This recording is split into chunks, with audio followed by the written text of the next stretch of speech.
All atheists, in truth, acknowledge God, they just call him by different names. Michael Godwin once reflected on why humans could not have been created by accident. Some people still believe that humans came into being on their own or were formed by some blind force, the same way they think chickens just appeared and started laying eggs. Some believe it's all a matter of chance, while others, trapped in their ignorance, claim that chance itself is merely a servant of eternal laws, laws under which not even a single hair can fall from our heads without a cause. Historian, publicist, and Professor Michael Godwin wrote about this in his message to atheists and nihilists, titled On the Fashionable Philosophical Currents in Our Society. In this piece, Godwin argues why neither unconscious evolutionary forces nor blind chance could have created humans. You explain all of creation, he wrote, but that creation itself, that's God. Godwin pointed out that while everything in the world happens according to laws, this answer does not explain how the world came into existence in the first place. To answer that and satisfy human curiosity, scholars build systems. A person first imagines something, then builds a whole system upon it. But each system collapses. Many systems have existed, Godwin noted, and many more will exist, and all of them fall like autumn leaves. Today, people commonly attribute human origins to the fashionable word evolution. But just imagine, this force supposedly created the human body, assembled it from millions of cells, built eyes with optic nerves, ears, a mouth with taste and smell. One thing after another. Just think, this force supposedly managed to shape the human brain, place it perfectly under the skull, connect it with millions of neural pathways from every part of the body, and give it the ability to think and reason. Could such an achievement truly come from an unconscious force working blindly? What kind of mindless energy produces snow, rain, thunder, and lava, or forms a palm tree, a pineapple, or a rose, each with a unique appearance, taste, and fragrance? What power lives within us, creates sympathy, causes laughter, draws tears, and brings joy? Michael Godwin asked, he pondered, how could some unconscious force have created worlds, earth, humans, and done so in a way that even the conscious human mind cannot imagine improving a millionth part of that creation? What law or force embedded in us something so strange and immaterial as the soul? To the atheists and nihilists of his time, Professor Godwin posed another question: if everything in this world came to be by itself, why do we not see anything like that happening now, before our very eyes? On the contrary, like children who can't make use of their father's wealth, we, despite having all resources and tools at our disposal, cannot create anything truly worthy, even in the smallest sense. Godwin remarked, you explain all creation by some kind of force. But that very force, that is God. You just call it by a different name. Or does your force have no consciousness? Does it work miracles, yet lacks reason? All actions and phenomena must have a cause. There must be a reason behind all causes. That reason is God, Godwin concluded. You accept that some force exists. But when someone tells you this force is God, you deny it. You say, there is no God. Then what is there? There is you. Where did you come from? Did you create yourself? Did you just happen on your own?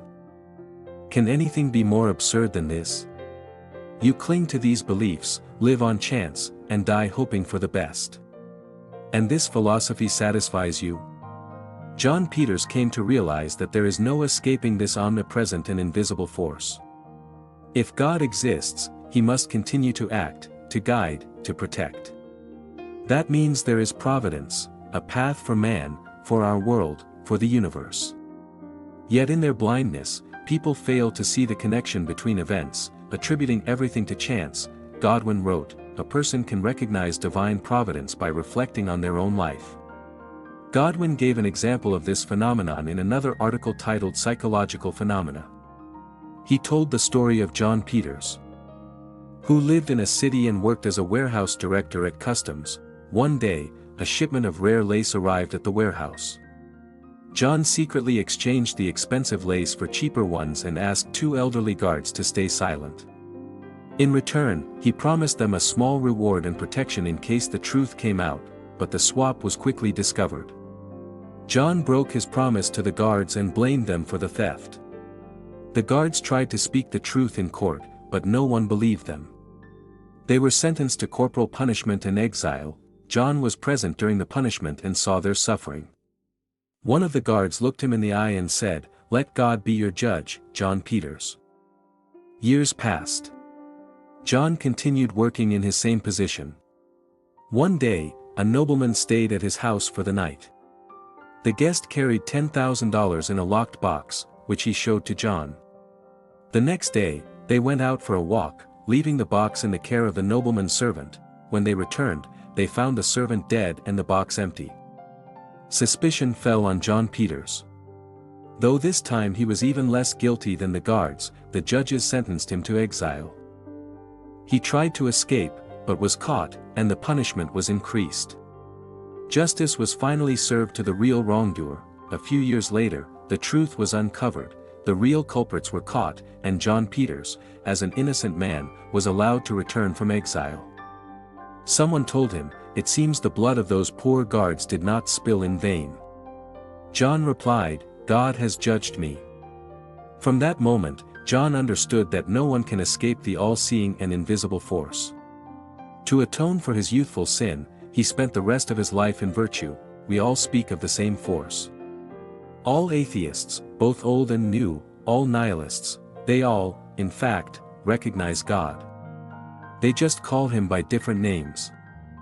They assign their own interpretations to different words and passionately argue about those words, without realizing that, more or less, they agree with one another, and merely reject the commonly accepted name. Michael Godwin said, "Death is not the end, nor is it the dissolution of our personality. It is merely a transition, a change in the state of our consciousness after our earthly life ends." I worked in an oncology clinic for 10 years, and for more than 20 years now, I have worked in a hospice. Through years of communicating with terminally ill and dying people, I have witnessed, time and again, that consciousness does not disappear after death. Our body is merely a shell that the soul leaves as it enters another world. This is proven by numerous accounts of people who entered a state of spiritual consciousness during clinical death. When people tell me about their profound, soul-shaking experiences, my years of medical practice help me distinguish hallucinations from real events. These phenomena cannot be explained by science, not by me, not by anyone else. Science does not yet cover all the knowledge of the world. But facts do exist that prove there is another world beyond ours, governed by laws unknown to us, existing outside the bounds of our comprehension. In that other world, which we all will enter after death, time and space are entirely different. Let me share several cases from my medical practice that may dispel all doubts about its existence. One night, I dreamed of one of my patients. In the dream, he came to me after his death, first to thank me for the care and support, and then he said, "How strange, this world is just as real as my old one. I'm not afraid. I'm surprised. I didn't expect this." I awoke with the dream vivid in my mind. I thought, "That's odd, we just saw each other yesterday, and he was doing well." But when I arrived at work, I was told the patient had passed away during the night. There had been no signs of imminent death. So I wasn't even thinking about the possibility. This dream left no doubt in my mind. His soul had come to say goodbye. Words can't fully describe the feelings I had upon realizing what had happened. Another powerful story: a priest visited our hospice to administer the sacrament to a dying patient. In the same room was another man who had been in a coma for several days. After the sacrament, the priest turned to leave, but suddenly stopped, moved by a desperate and pleading gaze. The man in a coma had awoken, unable to speak, but clearly begging the priest with his eyes. The priest returned and asked him if he wanted to confess and receive communion. The man blinked in agreement. The priest performed the sacrament once more. When he finished, tears glistened on the dying man's cheeks. The priest turned back one last time before leaving, and saw that the patient had passed away peacefully. It's hard to explain such events as mere coincidences. A man in a deep coma awoke at the exact moment a sacred sacrament was being performed. No, that was no coincidence. I'm convinced his soul felt the presence of the priest and the holy gifts, and in the final moments of his life, it reached out toward them. He united with God, and passed away in peace. Another patient in our oncology unit was a woman with a terminal prognosis. She had only a few weeks left to live. She had a young daughter named Emily, and there was no one else to care for the girl after her mother's passing. The woman was consumed by worry. What awaited her child? An orphanage? The streets? She prayed constantly, "Lord, don't let me die now. Please, let me raise my daughter." Despite the doctor's prognosis, she lived another 2 years. It was as if God heard her plea and gave her time until her daughter came of age. Another woman had been told she wouldn't live to see spring. Yet in her final days, she longed to feel the warm sun. And the sunlight streamed into her room. Just as she passed away, an elderly woman prayed day and night to live until Easter. She died peacefully right after Easter, Massachusetts. Truly, faith is rewarded. One unforgettable story happened in my own family, when my grandmother lay dying. At that time, they lived in Larksville, Georgia. Before her passing, she turned to my mother with a request, "Please, bring me a priest." My mother was confused. The only church in their area had been closed for years. "But you know the church is closed," she said. "I'm telling you, go, and bring a priest."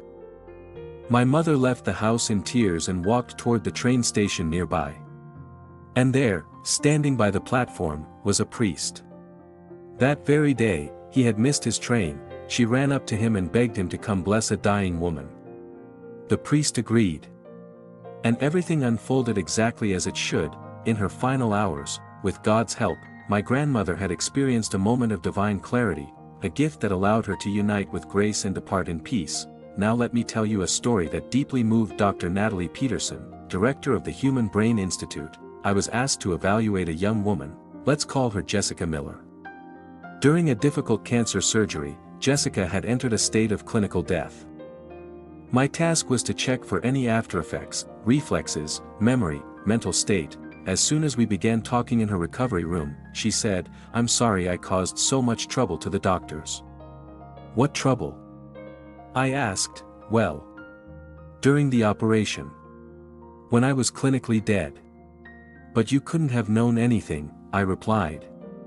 "In that state, the brain shuts down. The heart stops. There's no sensory input." "Yes, doctor, but what happened to me was real. I remember everything. I'll tell you, if you promise not to send me to a psych ward." "You're thinking clearly," I told her. "Please go ahead." Jessica said, "After the anesthesia, everything went dark. Then suddenly, I was pulled out of my body in a spiral motion. I saw myself on the table. I saw the surgeons. I heard someone shout, 'Her heart stopped. Start resuscitation.' I was terrified. That was my body. That was my heart. And as soon as I heard those words, I thought of my mom and my daughter Emily. I hadn't told them I was going into surgery. I thought, I'm dying, and I didn't even say goodbye. And suddenly, I was home. I saw Emily playing with her doll. My mother was knitting. Then there was a knock. Our neighbor, Linda Brown, came in and said, 'This is for Emily. Your Jessica was always such a role model, so I made this polka dot dress for her to look like her mom.' Emily got excited and ran toward Linda, knocking a teacup off the table. It shattered. A spoon fell and slid under the rug. My mother scolded her, and Linda comforted her. I walked up to Emily, placed a hand on her head and said, 'Sweetheart, this isn't such a big deal,' but she didn't see me. She turned away. She had never done that before. I realized I didn't hear my own voice, didn't feel my hand touch her. I panicked. Who am I? Am I dead? In shock, I ran to the mirror, and saw no reflection. That shattered me. I thought I'd gone insane. And then, I remembered the surgery. I remembered seeing my body, hearing them declare my heart had stopped. I was terrified. I thought, I have to get back to the operating room. If I don't, they'll think I'm gone. I rushed out the door, and suddenly I was back in the OR. I heard the surgeon say, "Heartbeat is back. Let's continue, quickly." Then, darkness. When I woke up in recovery, everything came flooding back. I had to tell someone. And when you walked in, I knew it should be you. I listened carefully and said, "Would you like me to visit your family and let them know you're okay?" She nodded, teary-eyed, "Please." I went to her home and shared her message. Then I asked, "Did Linda Brown visit today between 10 and 12? Her mother said, "Yes." She brought a polka dot dress for Emily. Everything matched, except one detail, the spoon, they said. We never found it. I remembered Jessica's words. Check under the rug. They lifted the corner, and there it was. So what is death, really? We call it the end when the heart stops and the brain goes silent. But in reality, there is no death of consciousness. The soul leaves its shell, and becomes more aware than ever. Story after story, from people who crossed that line and returned, proves, death is not the end. These aren't just tales. They are lived experiences. They dispel every doubt about the soul's immortality.